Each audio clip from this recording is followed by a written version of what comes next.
The collapse of the Afghan government following the U.S. withdrawal from Afghanistan in May of 2021 is still being vetted by government watchdogs. President Biden's handling of the withdrawal gained bipartisan criticism, some of which is outlined in the latest Watchdog report examining what went wrong.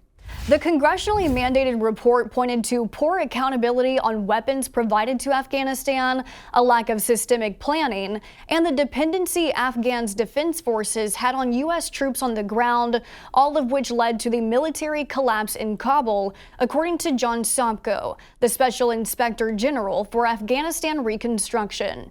The report said U.S. forces abruptly quit the country and cut off assistance to Afghan allies.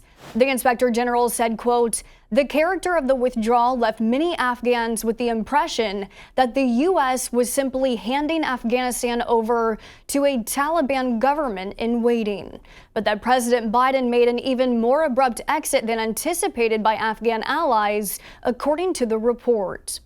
The watchdog also called out the Department of Defense for a lack of cooperation in their investigation. The report indicated the DoD delayed answering official inquiries, missed deadlines, and provided incomplete answers to questions. The DoD disputed those claims.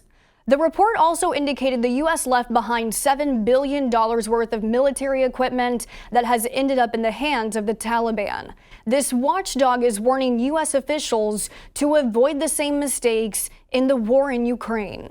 The Inspector General included in this Afghanistan report a need for more oversight in the U.S. equipment and aid being sent to Ukraine. From January of last year to January of this year, the U.S. has earmarked $77 billion in spending for Ukraine. Government watchdogs responsible for aid to Ukraine recently said they would like auditors on the ground. The watchdog said, quote, "There is an understandable desire amid a crisis to focus on getting money out the door and to worry about oversight later.